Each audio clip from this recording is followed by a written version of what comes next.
Okay guys, the trending topic untuk football social minggu ni adalah the Champions League draw. So untuk siapa-siapa yang tak tahu lagi, Champions League basically akan di-push out kepada hujung season lepas semua EPL, La Liga, Serie A dah tamat, dan semua tu akan berkampung dekat Sporting Lisbon dan untuk create satu mini tournament. So basically macam World Cup ataupun Euro lah. So Zaid, apa pendapat hang pasal mini tournament ataupun new format untuk Champions League? Okay, pendapat aku format baru EPL pula. Format baru UCL ni dia nampak favorable untuk tim-tim kecil ataupun tim underdog macam Leipzig, Chelsea, Atlanta, Chelsea. Sebab kita pun tahu neutral venue and tak ada first leg dengan second leg. Sekarang ni cuma satu match je. And kita tengok sebelum ni kalau kata ada dua leg, kadang-kadang tim ni ada yang dia punya tactical dia hold dekat home and dia attack away. Tapi sekarang ni satu match ni memang kena all out. Semua tim kena all out. So favor untuk tim kecil lah. Dan kita ambil contoh macam format yang digunakan sama dekat Euro ataupun World Cup, dan kita boleh nampak upset lah. Contohnya Euro 2004 Greece menang, dan Euro 2016 Portugal menang yang bukannya favourite pun untuk menang. So bila hang cakap chance untuk tim-tim kecil lah macam Atlanta dan sebagainya dan Leipzig kan. So aku nak point out yang coincidentally lah ataupun secara tak sengaja Champions League draw kali ni favorable untuk semua-semua tim tu. Contoh aku tak mau cakap pasal another route of draw. Contoh macam tengok the first route tu big team akan clash against each other lah. Ada Bayern, ada Barca, ada Madrid, Juve. So aku nak fokus more on the second route yang ada Atletico clash against Red Bull Leipzig. First time masuk quarter final kan. And then the second match is Atlanta versus PSG. Macam kita tahu Atlanta punya first time in Champions League and PSG pun nak menang Champions League kan. So Kapiu, apa pendapat hang pasal tie antara Atletico dengan Red Bull Leipzig ni? Kalau tanya siapa nak menang, aku rasa easily Atletico kot. Sebab Leipzig Timo Werner dah sign dengan Chelsea, so dia tak boleh main dengan Leipzig.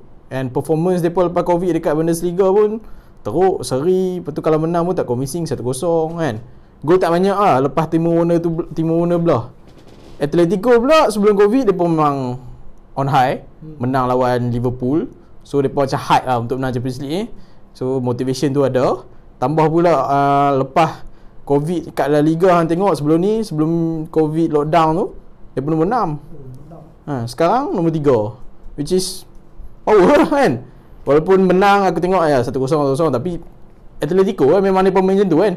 Gol tak banyak tapi dia pun menang. So bagi aku kalau Leipzig lawan Atletico menang easily. So not to forget yang Atletico ni juga adalah tim yang experience dalam Champions League. Knockout Liverpool, basically dia macam knockout specialist lah. Dah 2 kali masuk final kan. So tapi aku tak mau fokus on Atletico. Aku nak fokus on another tie which is bagi aku very very exciting lah. Atlanta versus PSG. So Zaid, pendapat hang considering Atlanta ni first time masuk Champions League?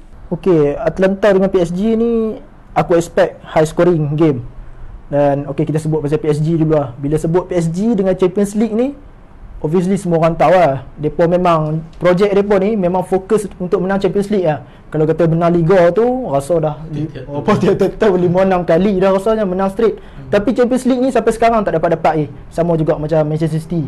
And in fact aku rasa Neymar pindah ke PSG pun daripada Barca pun sebab nak keluar daripada shadow Messi dan menang Champions League lah dengan PSG. And aku rasa yang ni peluang terbaik lah dekat PSG untuk menang sebab dia punya route pun senang and at least boleh masuk final. Dan bila sebut pasal ni pula, opponent dia pun Atletico Madrid. Atlanta ni salah satu underdog yang very exciting to watch. Kan kita tengok dia punya attacking tu memang semua saturated, dia punya goal scoring dah. Mantap lah. So macam hang tengok Atlanta kan, is a very small team dan actually masa group stage pun dia dah almost tersingkir dah. Tak silap aku dalam first 3 game atau first 4 game even though dia finish on a strong last season kat Serie A kan, nombor 3, tapi bila carry forward dekat first 3 game kat Champions League tu tak positif lah. Almost knockout, tapi last 2-3 game tu dia pick up and qualify for the round 16 ataupun knockout round. Actually the first time lah dia qualify untuk knockout round. And tengok bila draw pun favourable untuk dia jumpa Valencia kan. And then obviously ada menang against Valencia. So Kapiu cuba explain kat mana kelebihan dan Atalanta dia punya strength ni. Atalanta dia punya strength ni hang boleh tengok dekat dia punya forward line lah. Forward line dia pun Muriel, Zapata, Ilicic. Semua tu season ni Serie A depa semua Atalanta ni skor paling banyak dalam Serie A. Which is 87 ke something like that kan. Which is lebih daripada Juve, lebih daripada Lazio. And top scorer depa semua 3 orang, semua Muriel lah top sekali, tapi yang lain semua skor 15 biji kat atas. Hang tak banyak lah club yang boleh claim player boleh banyak player skor lebih daripada 15 gol satu season. Atalanta ni nampak ada exciting dia, tapi main man aku rasa hang boleh tengok dekat Ilicic lah. Ilicic ni contender untuk player of the season Serie A season ni. And hang tengok boleh nampak lawan-lawan Valencia paling ketara. Dia skor sebiji first leg, second leg dia skor 4 biji. So kalau nak kata kenapa Atalanta ni mostly sebab forward line dia power. And bila sebut pasal forward line tu, aku rasa kredit juga untuk dia punya manager lah, Gasperini kan. Sebab macam mana dia fitkan semua 4 player tu dalam satu line up. In fact, untuk orang yang tak tahu lah, Gasperini ni even Mourinho pun puji dia. Dia kata Gasperini is one of the my toughest opponent. And walaupun depa ni kita nampak attacking, tapi depa sebenarnya hardworking juga lah. Untuk kita boleh tengok stats depa dekat Champions League season ni, depa buat tackle per game almost on par dengan top team macam contohnya Liverpool, Atletico Madrid, Leipzig. So obviously bila hang tengok Atalanta versus PSG kan, aku rasa ni is another image daripada last season. Contoh bila tengok Ajax kan, ramai fan rooting for Ajax to go to final, tapi unlucky kalau underdog kalah dengan Spurs kan. So ni macam the same storyline lah aku rasa. So Atalanta ni first time nak masuk probably semi kan, tak tahu. Tapi now aku nak cakap pasal prediction, siapa yang akan menang Champions League lah untuk season ni considering the new format.